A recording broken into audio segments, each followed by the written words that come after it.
The smell of burning cedar still clung to my hair the morning she swaggered into my courtroom. Lorna Gates, Whitmore, Silver Tesla, spray tan perfection, and the HOA president of Silver Ridge Heights had just turned my house into a pile of ashes. And now she was standing 10 feet from the federal judge she'd tried to err. She didn't know I'd spent 20 years dismantling liars, con artists, and worse, all with the stroke of a gavel. She thought torching my home would silence me. Instead, it gave me a front row seat to her own legal execution. Because when you burn down a judge's house, you're not starting a war.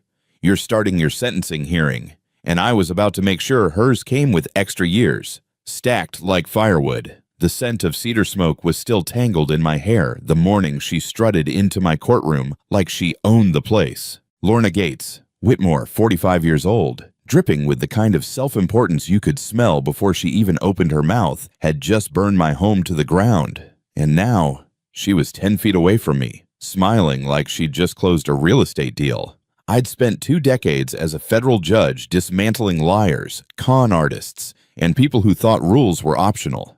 She thought torching my house would scare me into silence. Oh, no. All she'd done was hand me a loaded gavel and beg me to use it. But to understand why that morning was the beginning of her downfall, you need to rewind 6 months, back to when Silver Ridge Heights still looked like the place Daniel and I had chosen to spend the rest of our lives. My name is Judge Caroline Mercer, born in Durango, Colorado, daughter of a ranch foreman and a school librarian.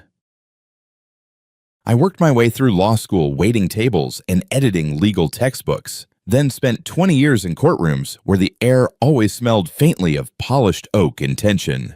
My black robes have seen murder trials, corporate fraud cases, and just about every shade of human arrogance you can imagine. And then came the worst case of my life, Daniel's cancer. Daniel and I were married 27 years. He was my anchor. The man who could quote Shakespeare and fix a leaking faucet in the same afternoon. Losing him felt like someone had hollowed me out with a dull knife and left me walking around with nothing but echoes inside. After he died, our 1930s mountain lodge in Silver Ridge Heights became both my sanctuary and my prison.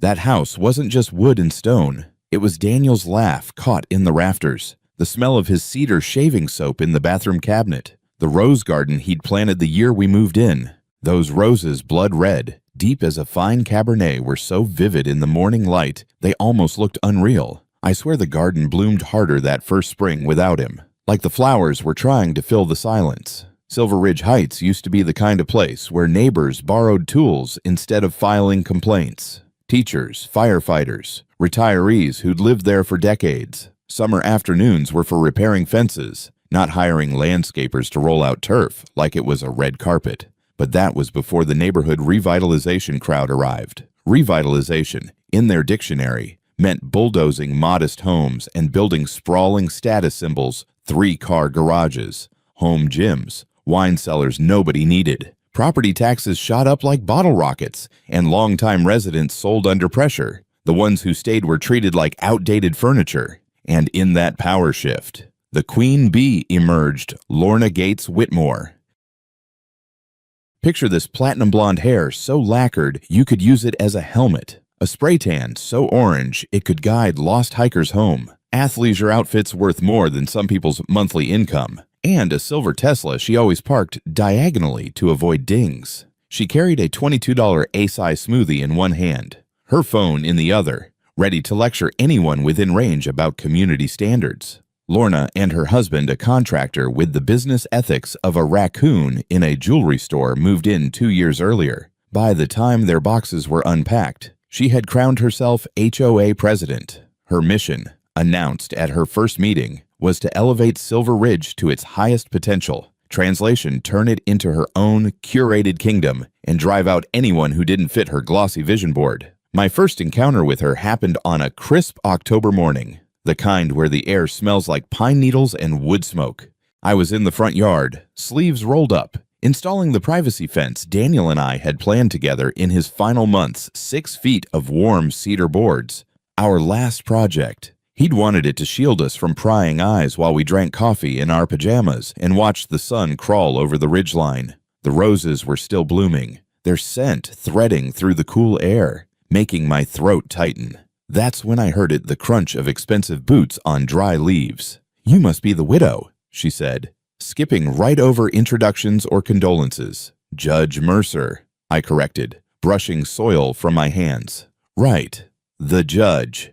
She said it like she was diagnosing me with something incurable. "I'm Lorna Gates Whitmore, HOA president. We have a problem."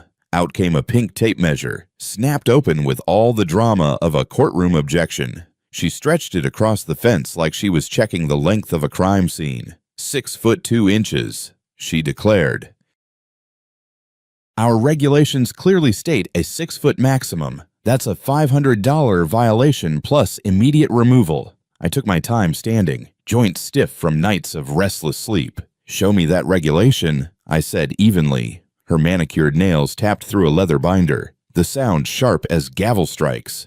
5 minutes of flipping later, she had nothing. The rule didn't exist. My fence was exactly 6 feet. I'd hired a licensed surveyor to make sure of it. A blotchy flush crept under her spray tan.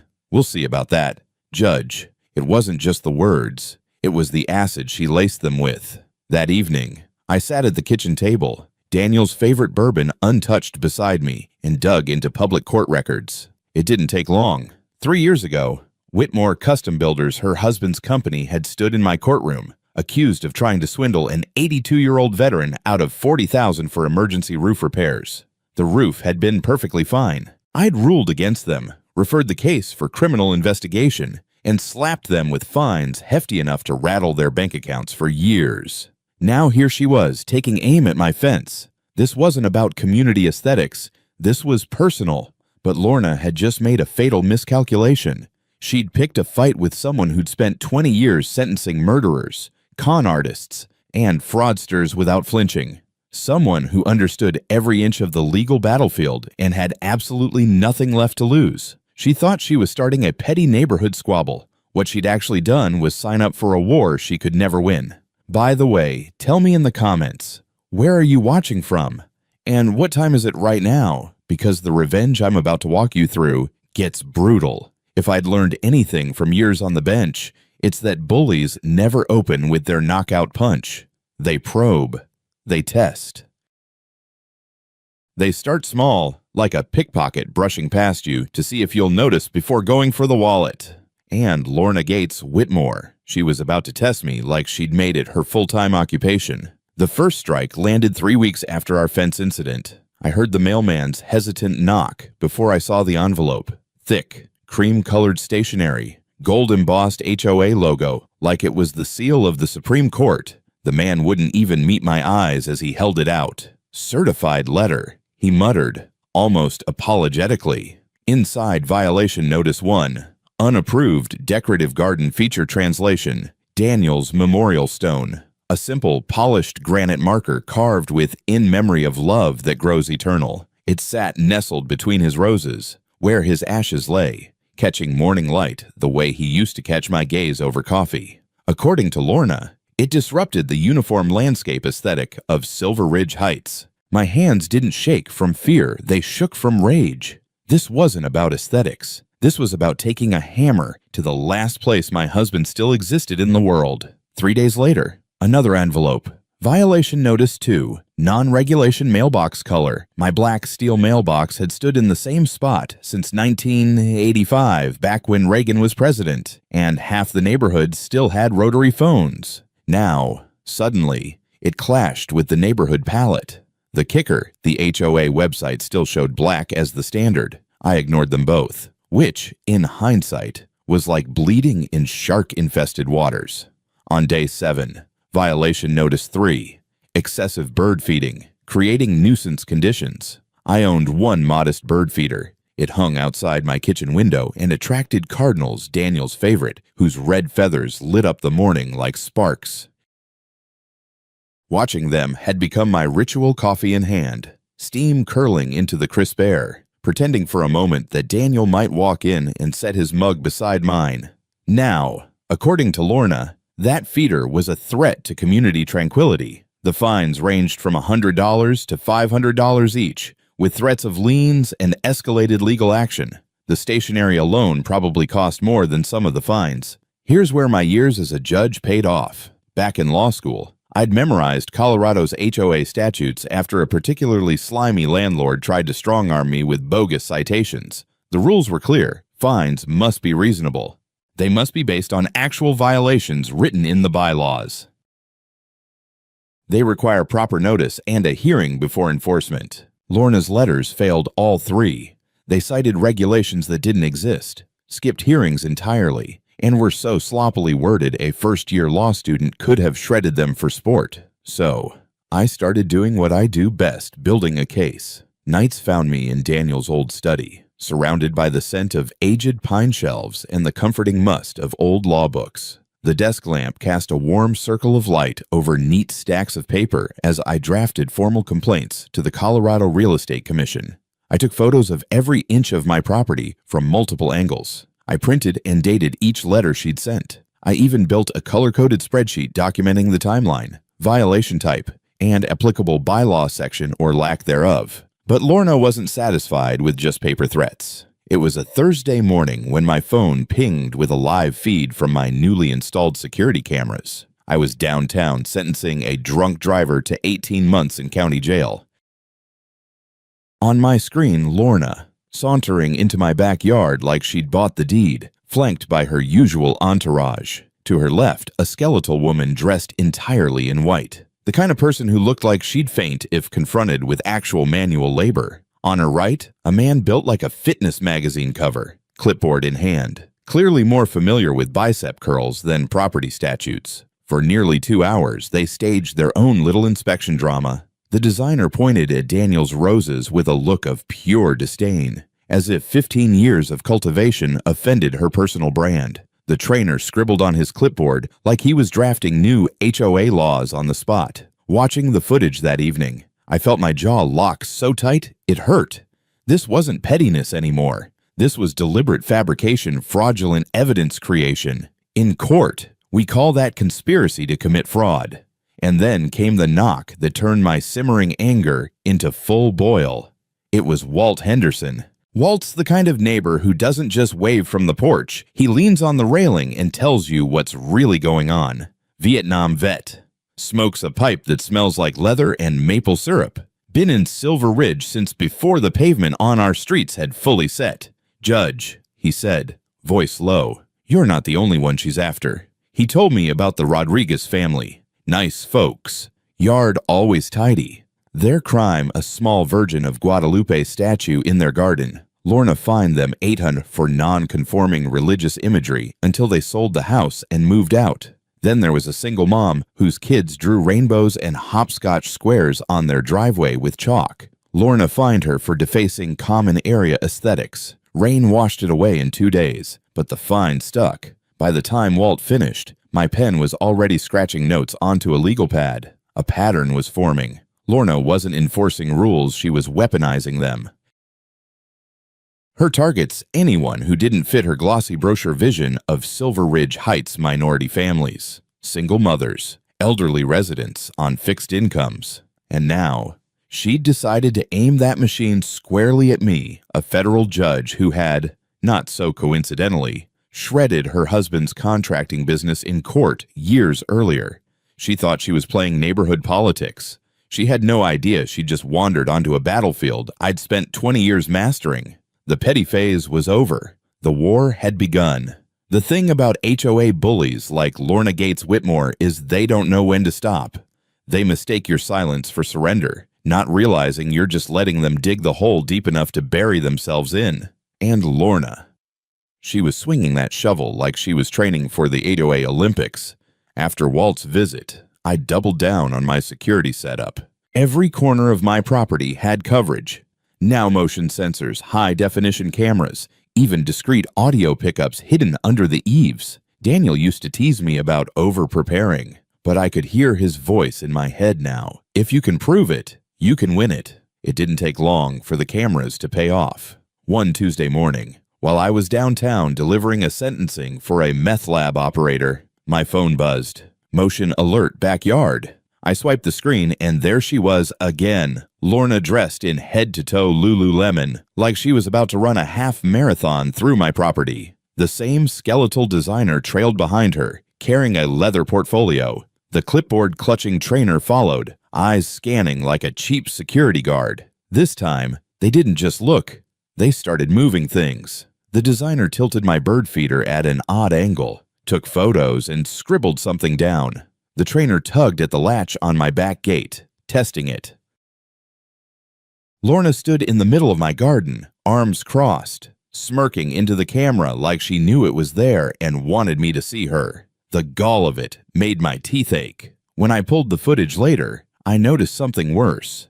They weren't just snooping. They were staging evidence.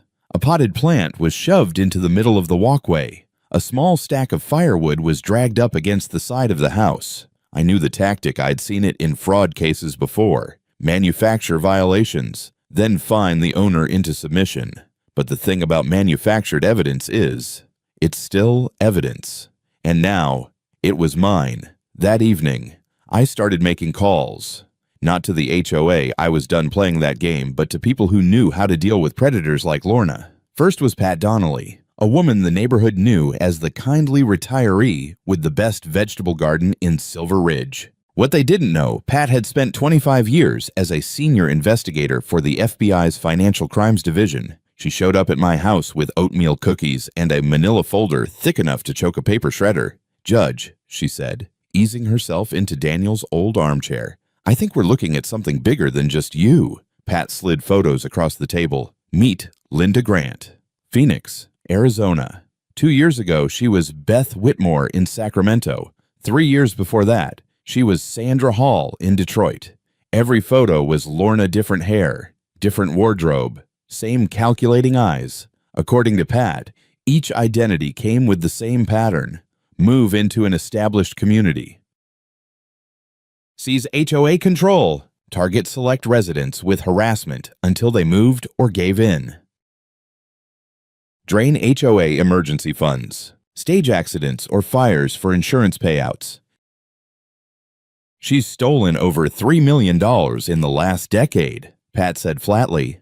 And she's not working alone. Her husband's companies launder the payouts. I felt my pulse slow the way it does in court when all the pieces fall into place. This wasn't just some entitled HOA president with a grudge. This was an organized criminal operation hiding in plain sight. And she had just picked a fight with the one neighbor in America who could dismantle her legally, piece by piece. We started mapping out our moves that night. Pat would dig through financials and pull property records. Walt would work the neighborhood, gathering stories and witnesses. My role was to start the paperwork, formal complaints to the Colorado Real Estate Commission, evidence logs, and preservation notices. I knew exactly which statutes Lorna was violating, and I wasn't going to waste a single one. But Lorna wasn't slowing down either. Within days, more letters started coming. Each more ridiculous than the last, improperly positioned outdoor lighting because my porch lantern pointed at the walkway instead of enhancing curb symmetry. Unapproved seasonal decor, a simple autumn wreath on my door. Potential hazard from stacked firewood, 3 logs next to the fireplace inside my screened porch.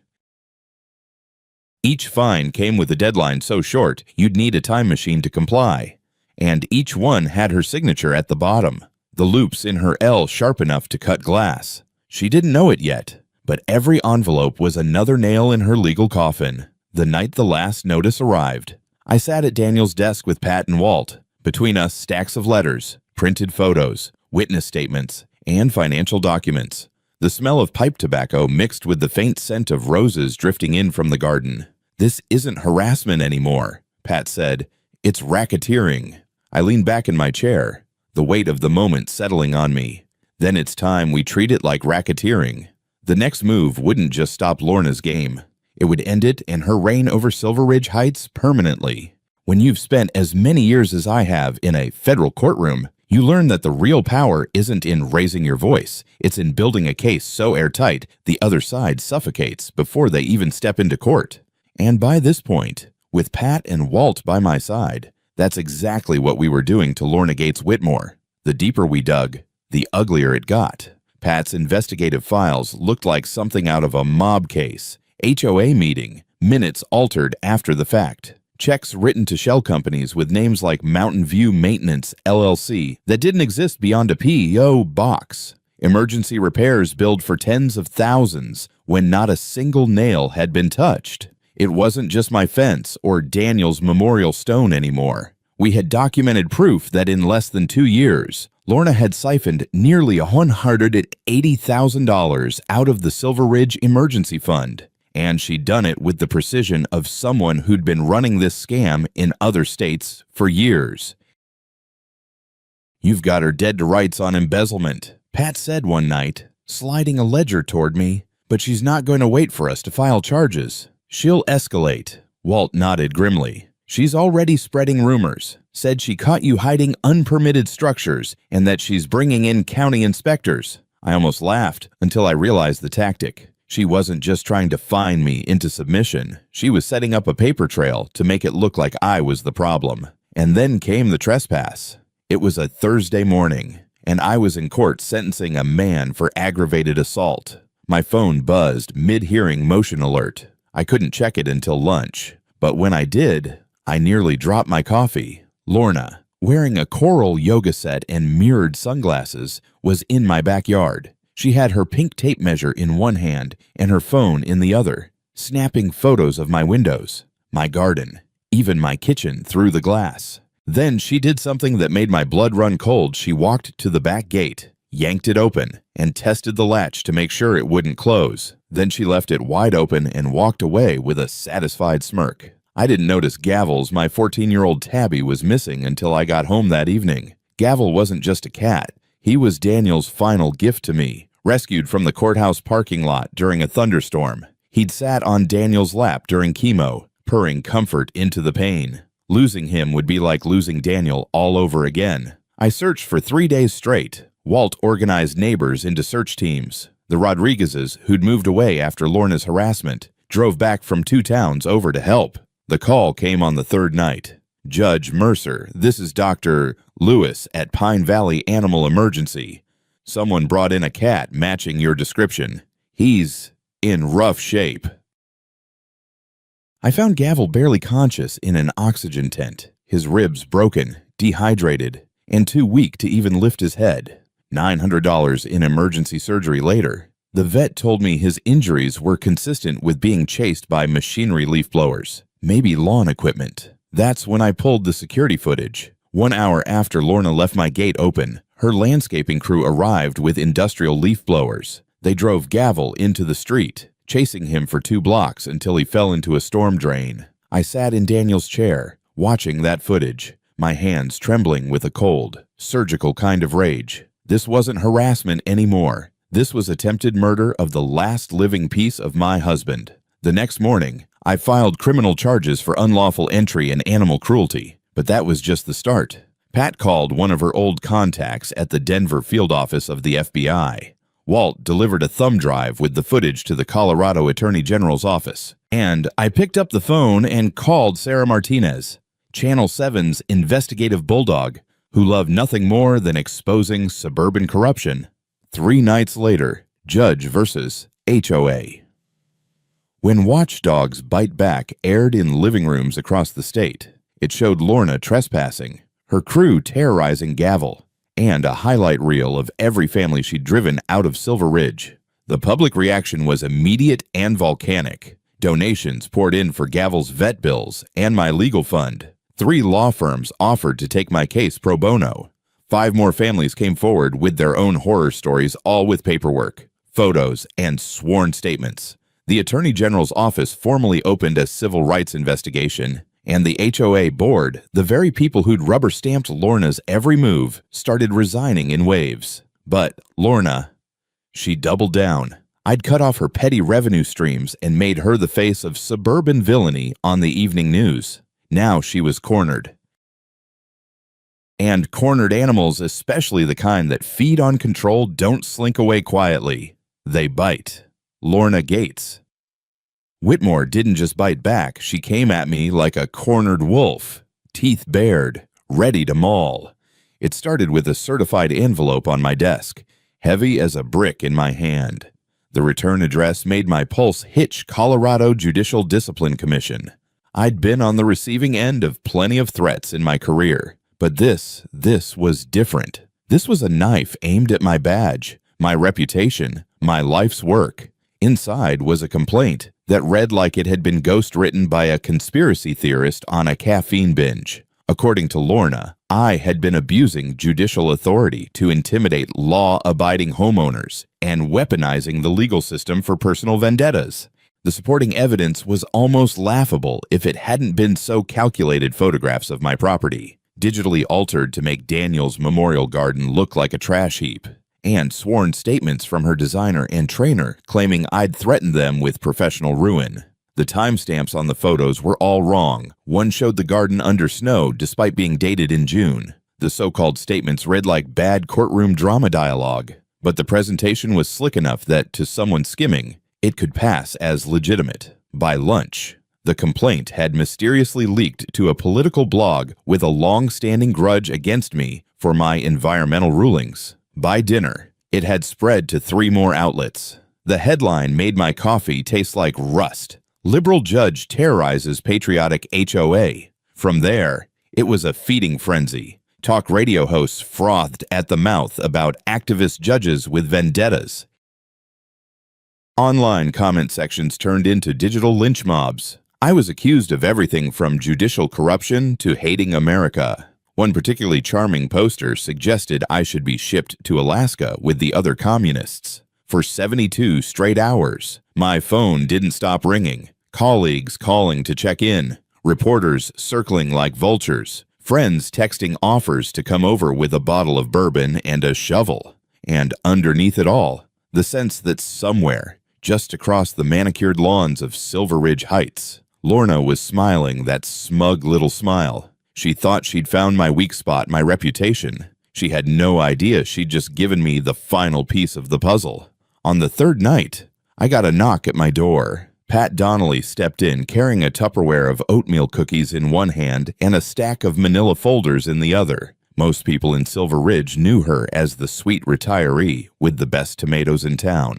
What they didn't know was that Pat had spent 25 years as a senior investigator for the FBI's Financial Crimes Division. I knew that when she showed up with folders, something big was about to happen. She sat down in Daniel's old armchair, like she owned the place. "Judge," she said, her voice calm but with that edge I'd come to recognize. "I think you'll want to see this." She spread out the contents of the folders across my kitchen table. Driver's licenses from 4 different states, insurance claims, court records. The names varied: Linda Grant of Phoenix, Sandra Hall of Detroit, Beth Whitmore of Sacramento.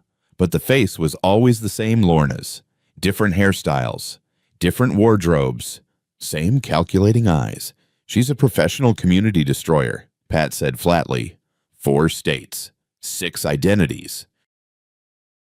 Always the same pattern: move into an established neighborhood, take over the HOA, target selected residents with harassment until they either sell or break, drain the HOA's emergency funds, then stage an accident or fire for the insurance payout. The numbers were staggering. "She's stolen over $4 million in the last decade," Pat continued, her fingers drumming on the table. "And she's not doing it alone. Her husband's companies launder the payouts. Every LLC they touch is either a ghost company or a pass-through for embezzled money. I studied the insurance records. Her current Silver Ridge Heights policy valued her $900,000 home at $2.8 million. She'd lied about prior claims, used a false name on the application, and had already filed preliminary paperwork for structural issues and safety hazards that didn't exist." Pat leaned in, lowering her voice. "You're the distraction. Well, she's got you tangled in this petty HOA nonsense. She's been draining the association's emergency funds and setting up for the next accidental fire. Your house isn't just a target. Judge, it's scheduled to be evidence in her next scam."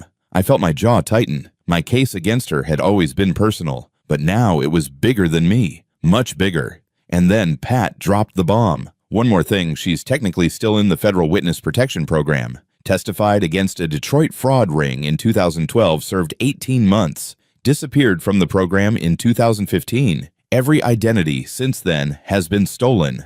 That made my breath catch. The implications were huge. A witness protection violation alone was 10 years in federal prison. Stack that with multi-state fraud, identity theft, embezzlement, civil rights violations, and attempted arson against a federal judge. We weren't talking about the possibility of prison time, we were talking about life without parole. No parole hearings, no second chances. I sat back, letting the weight of it all sink in. My personal war with Lorna was just one front in a much larger battlefield. She'd been running this play for years, leaving behind communities in ashes, sometimes literally, and families financially and emotionally gutted. Pat was still talking, laying out timelines, connecting dots between states, even pointing to contractors Lorna had used before who'd since vanished. "She's arrogant," Pat said finally, "and arrogance is always the crack in the armor. She's too confident you can't touch her because she's been untouchable everywhere else." I looked at the stack of evidence spread across the table: driver's licenses, fake insurance claims, falsified HOA financial statements, and felt that familiar calm settle over me. The same one I get right before I lower the gavel on a guilty verdict. "She's never played against someone like me," I said. And with that, the war stopped being defensive. It was time to dismantle her operation piece by piece, using the one thing she'd never been able to beat: the full, unrelenting weight of the law. When we finally shifted from defense to offense, the change in the air was almost physical. Gone was the reactive scramble to answer her absurd letters and defend my property line. Now we were building something bigger, a legal machine with teeth sharp enough to bite clean through the empire Lorna Gates Whitmore had spent a decade perfecting. We set up what Pat called the war room in my kitchen. Daniel's sturdy oak table, once covered in rose clippings and crossword puzzles, was now buried under stacks of financial records, printed emails, HOA bylaws, and witness statements. The hum of my upgraded security system blended with the quiet rhythm of Pat's methodical sorting. Walt sat at the end of the table with a yellow legal pad, jotting down every name he could think of that might have a Lorna horror story to tell. Rebecca Morgan, a Denver attorney I'd worked with on federal racketeering cases years ago, drove up the mountain with 3 paralegals and a briefcase full of federal templates. Rebecca wasn't the type to chat about the weather. She was the type who could stare down a mob accountant until they offered her their ledgers and a confession just to make her stop looking at them. "Judge," she said, sliding into the seat opposite me, "we're not just going after her for HOA harassment. We're dismantling an interstate fraud ring." Rebecca laid it out like a military operation. Step 1. Freeze the HOA's accounts before she could move the money. Emergency injunctions were drafted before lunch. Step 2. File criminal complaints in 3 jurisdictions simultaneously, 1 for fraud, 1 for civil rights violations, and 1 for racketeering. Step 3. Alert every insurance company with a policy tied to Silver Ridge Heights about pending fraud investigations, triggering mandatory audits. Pat coordinated with her old FBI contacts, and by the next morning, Lorna had more federal eyes on her than some small-time terror cells. Walt worked his network of long-time residents, coaxing statements from people who'd moved away years ago. The Johnsons, who'd been fined into bankruptcy over a wheelchair ramp for their disabled son, were ready to testify. Mrs. Rodriguez had 17 neighbors lined up as witnesses. Meanwhile, my security system was now courtroom-grade evidence collection, 4K video, wide-angle lenses, directional microphones that could catch a whispered insult across the street. Every time Lorna so much as lifted her phone to take a photo of my yard, I got a time-stamped recording. Every email she sent as HOA president was copied to a secure legal archive. "She's committing fresh crimes every day," Pat said one night, reviewing the logs. "Every letter, every bogus violation, it's all new evidence." The beauty of it was that she didn't know we were this far ahead. She still thought I was the same grieving widow she'd cornered at my fence months ago, clinging to my roses and hoping the storm would pass. She didn't realize I'd turned the storm into a Category 5 aimed directly at her.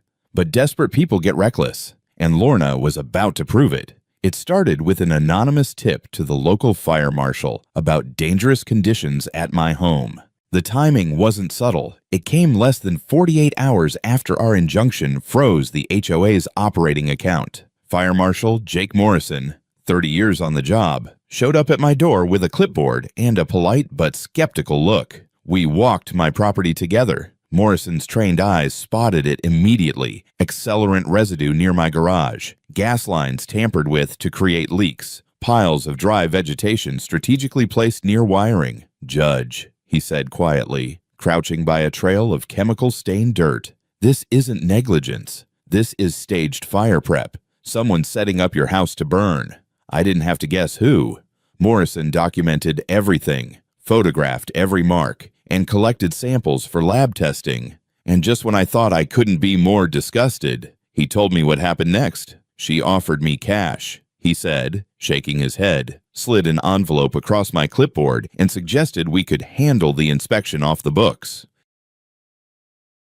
That was it, bribery of a public official, a federal felony with a decade-long minimum sentence. And she'd done it on his department-issued body camera. By that evening, Pat's network confirmed similar fire staging at 3 other Silver Ridge properties, all owned by elderly residents or minority families. The scale of it turned my stomach. Rebecca's response was immediate. We're filing for federal warrants. Tonight. The next morning, the neighborhood woke to unmarked cars parked on corners and federal agents walking up Lorna's driveway. Her face, tight with fury, peeked from behind her curtains.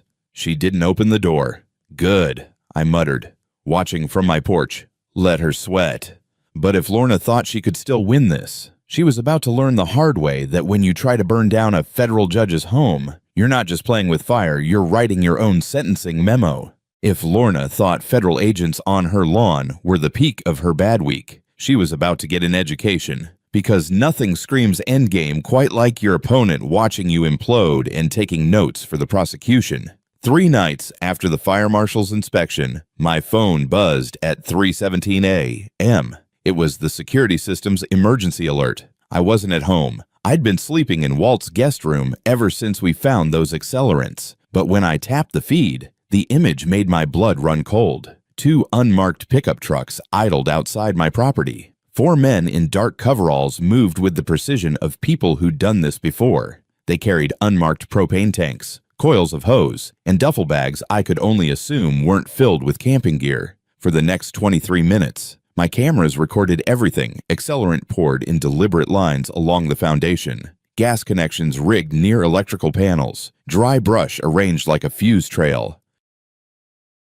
It was surgical arson prep, designed to make the fire spread toward Lorna's property, the one insured for triple its actual value. And then, like a final spit in the face, Lorna herself showed up. Coral yoga set, perfect hair despite the hour, and a Channel 7 camera crew in tow. I received anonymous tips about fire hazards here, she told the reporter, standing directly over a line of fresh accelerant like she was posing for a crime scene reenactment. Community safety is my only concern. I nearly laughed the kind of laugh you get in court when a defendant walks right into your cross-examination trap. The next day, Morrison's lab results came back high-grade accelerant, fingerprints on the gas fittings, and soil patterns matching deliberate arson staging. It wasn't suspicious. It was premeditated. By evening, Rebecca had coordinated with the Colorado Attorney General's office, the FBI's Interstate Fraud Task Force, and the Treasury's Financial Crimes Unit. Federal warrants were issued for Lorna, her husband, and every member of her landscaping crew. Their bank accounts froze like a lake in January. Sterling Premium Builders, her husband's company, was placed under immediate asset forfeiture. But as satisfying as that was, the real show was still coming. At 4:12 a.m. the next morning, my phone buzzed again, this time with a call from Walt. His voice was tight. Judge, your house. It's gone. I was at the scene within minutes. From 3 blocks away, I could see the glow, not the flicker of a house fire, but the steady, roaring blaze of something lit to burn hot and fast. Firefighters were holding the line at the property edge, but the lodge Daniel and I had called home was collapsing in on itself, beams crumbling like matchsticks. Standing in Walt's bathrobe on his porch, I watched 27 years of memories curl into black smoke. Daniel's rose garden was nothing but glowing embers. The kitchen where we'd planned our retirement was a twisted skeleton of metal. His coffee mug, the one I couldn't bring myself to wash, was gone forever. It should have broken me. But when the investigators arrived, carrying out the fireproof housing from my security system, and played back the footage showing Lorna's husband on my property at 3:10 a.m., 47 minutes after she'd filed an insurance claim predicting damage from fire spread. I felt something colder than grief settle in. They'd given me exactly what I needed, irrefutable proof of premeditated arson and attempted murder of a federal judge. By sunrise, the neighborhood was awake and furious. Mrs. Rodriguez stood at the barricade, tears streaming down her face, shouting in Spanish about how Lorna had finally gone too far. People brought coffee, blankets, and, most importantly, their willingness to testify. Lorna made one last appearance that morning, strolling up to the fire line in designer sunglasses, her face arranged in mock sympathy for the cameras. This tragic accident, she said to Channel 7, proves why our HOA must enforce strict safety standards. Judge Mercer's resistance to inspections may have contributed to this loss. She didn't know the FBI had a microphone 6 feet away, recording every word for the murder trial. She didn't know the marshals were waiting for the signal to put her in cuffs before lunch. And she didn't know that in less than 24 hours, she'd be wearing an orange jumpsuit instead of coral yoga pants. Lorna thought she was still playing chess. She didn't realize she'd already been checkmated. In life, you don't get to choose every battle, but you do get to choose whether you stand and fight when the line is drawn. Losing my home, my peace, and nearly the last living piece of my husband taught me something I'll never forget. Silence only feeds the bully. Whether it's an HOA tyrant, a corrupt official, or someone closer to home, their power grows in the space where good people say nothing. Justice isn't just about punishment, it's about protection, healing, and making sure no one else suffers the same way. So, if you're facing your own fight, document everything, unite with your allies, and never underestimate the strength you carry. Your voice matters more than you think. Now I want to hear from you. What's the toughest fight you faced, and how did you push back? Share your story in the comments below so others know they're not alone. And if you believe in standing up for what's right, hit that like button, subscribe, and join me for more stories where justice wins and the bullies lose.